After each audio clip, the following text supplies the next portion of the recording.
Você sabe como o relacionamento interpessoal pode te ajudar com a prevenção às drogas? Seja bem-vindo ao Prevenir Sempre. Salve, salve, Rodrigo Flaire.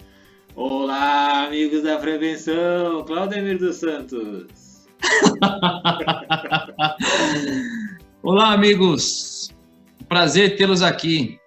A gente queria reforçar a importância de vocês se inscreverem no canal, dar um like. E hoje, falar também sobre o curso Paz na Prevenção. Então, aqui embaixo, na descrição do vídeo, tem o link de inscrição.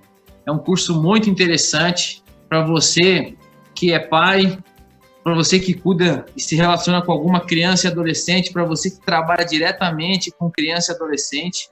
Então, tem um curso chamado Paz na Prevenção. Esse é um curso oferecido pela Secretaria do Desenvolvimento Social do Governo do Estado. Muito interessante. Tem certificação. São 8 módulos, 18 videoaulas, tem algumas tarefas. Seria muito importante que vocês fizessem a inscrição e acompanhassem esse curso. E hoje, Claudemir e eu estamos aqui na saga da série das 10 mais habilidades de vida nomeadas e selecionadas pela Organização Mundial de Saúde, a OMS. E hoje nós vamos falar de relacionamento interpessoal. Fala aí, Claudemir.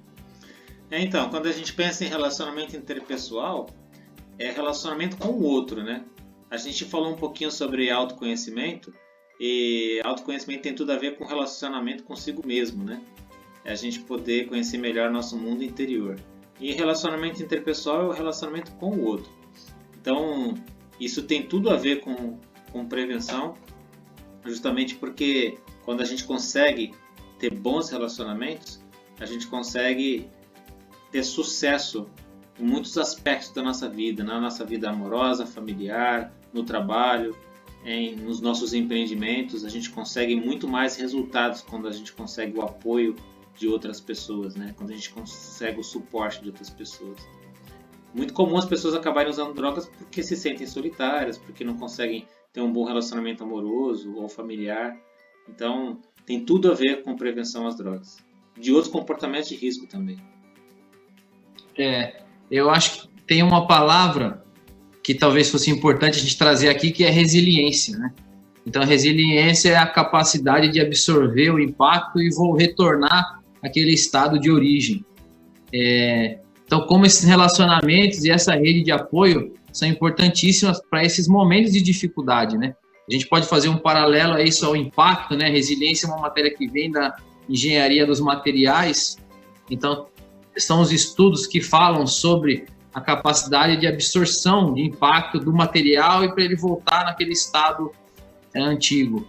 E a gente pode trazer isso para a vida. Então, as nossas dificuldades geram impactos, principalmente emocionalmente. Então, quando você tem uma boa rede de apoio, essa chance de você retornar para o estado de origem é altíssima. Então, resiliência está vinculado a isso. Quanto maior a minha rede de apoio, mais resiliência eu tenho. E eu queria trazer também aqui a reflexão. Tem um dos grandes nomes, né? Relacionamento está muito vinculado com as ciências sociais. E tem um dos nomes clássicos da ciência social, que é o Sérgio Buarque de Holanda. E no livro Raízes do Brasil, ele fala sobre o homem cordial. Quem é o homem cordial? É aquele que se aproveita dos relacionamentos para ter benefício próprio. Ele traz um pouco numa perspectiva negativa, né? O brasileiro se aproveita demais dos relacionamentos, né? Então, o brasileiro é esse homem cordial. E a reflexão que a gente quer trazer aqui é o contrário, né?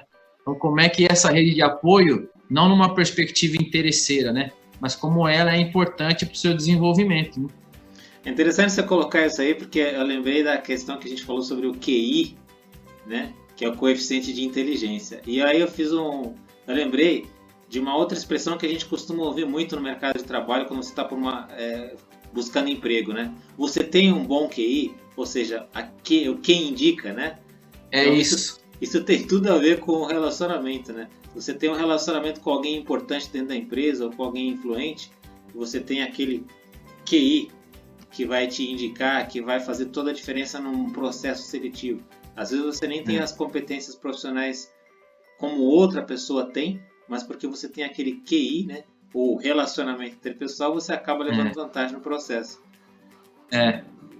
E sobre Mas eu acho que a reflexão aqui é isso. Como é que a gente entende essa cultura brasileira e não necessariamente traz numa perspectiva utilitarista, né, usurpadora, mas a importância desses relacionamentos. Então, você falou de trabalho.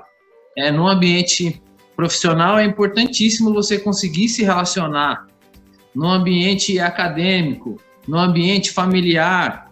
Então, acho que quando a OMS destaca muito essa habilidade de relacionamento interpessoal, é para trazer essa perspectiva. Então, como é que você se aproveita disso, percebe, se eu tenho dificuldade com isso, a importância de desenvolver para me auxiliar. E uma das coisas hoje tem sido muito valorizado profissionalmente o que os profissionais de recursos humanos chamam de soft skills, que são essas habilidades que são difíceis de ser mensuradas, né? É uma palavra em inglês, mas relacionamento interpessoal é uma delas, né? É difícil dizer quem tem como é que mensura bom relacionamento, mau relacionamento, mas a reflexão que a gente quer trazer aqui é para o individual, né? Então você que é pai, mãe, tia, avó, avô, você tem percebido, né? Se o seu sobrinho, neto, filho tem bom relacionamento interpessoal, tem desenvolvido uma boa rede de apoio, né? Esse é interessante porque existem algumas pessoas que parece que nascem com isso, né? Nascem com essa facilidade de se relacionar com os outros. E existem aquelas pessoas que têm dificuldade. Então, a gente listou aqui 8, digamos assim, pontos de atenção que são importantes para a gente desenvolver um bom relacionamento interpessoal, né? O primeiro deles é a interação. Para você se relacionar, você tem que interagir com as pessoas. Você tem que romper aquele medo de chegar no outro, de conversar e interagir de algum modo. Não dá para você ter um bom relacionamento interpessoal se você fica isolado no canto e não fala com ninguém. Esse é o primeiro ponto. O segundo ponto é ter empatia. A gente já falou sobre isso no vídeo passado. E se interessar pelo que os outros sentem, tentar entender o outro para se relacionar melhor com ele. Ter um interesse genuíno pelo que o outro está sentindo. E o outro é a simpatia, que é o mais básico de todos em um relacionamento interpessoal, né? Você ter simpatia, você ter aquele ser uma pessoa agradável, ser uma pessoa com quem os outros gostem de estar. Pessoa que sorri. Eu lembro de uma frase que um amigo meu colocou no status do Skype dele. Ele falou assim: sorrir ajuda a ser simpático. E tem pessoas que são muito sérias, embora sejam pessoas excelentes, pessoas muito boas, elas são muito sérias, elas não sorriem muito.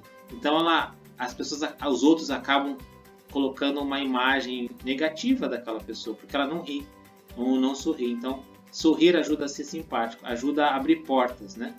Uma outra questão também, um outro ponto de atenção para refletir sobre os relacionamentos interpessoais é a responsabilidade. Não dá para a gente colocar a responsabilidade do relacionamento só nos outros. Como, por exemplo, olha, eu não me dou bem com ele porque ele é dessa forma, ou dessa forma, ou dessa forma. A gente não tem controle sobre a ação do outro, a gente tem controle sobre o que a gente faz. A gente tem controle sobre a nossa decisão de ter empatia pelo outro, de interagir com o outro, de ser simpático. A outra é cooperar, é a cooperação, né? A gente consegue avançar muito nas relações interpessoais quando a gente é solidário, quando a gente é solícito, quando a gente é proativo, quando a gente vê que alguém está executando alguma tarefa e vai lá e se oferece para ajudar, para cooperar, para minimizar a dor daquele indivíduo. Outro é achar pontos em comum, né? A gente consegue ter muito mais em comum ou consegue ter um relacionamento muito melhor com o outro, muito mais agradável, quando a gente encontra o que existe em comum nas nossas crenças, nos nossos valores, nos nossos interesses, e a gente começa a explorar isso nos nossos relacionamentos. Às vezes, no caso de um é o futebol, o outro é o interesse por política, ou sei lá, qualquer tipo de interesse que a gente possa edificar uma conversa ou prolongar um relacionamento. O outro é o autoconhecimento. A gente já falou sobre isso no nosso primeiro vídeo dessa série. A gente precisa se conhecer para saber o que que nós temos na nossa personalidade que pode conectar melhor a gente com os outros. Então, se a gente tiver essa percepção, essa autopercepção, isso ajuda bastante nos relacionamentos interpessoais. E o último é a assertividade. A assertividade tem tudo a ver com a habilidade de comunicação, que é a capacidade que o indivíduo tem de expressar claramente, com firmeza e de modo respeitoso as suas opiniões e as suas ideias. Então, esses 8 pontos aí são pontos importantes para a gente desenvolver um bom relacionamento interpessoal. Eu acho que a gente podia pedir para eles, se vocês quiserem comentar, se nós temos sido assertivos ou não, fiquem à vontade. A gente vai encerrando esse vídeo, essa interação, sorrindo, e o nosso ponto em comum sempre é a prevenção. Forte abraço. Grande abraço, até a próxima.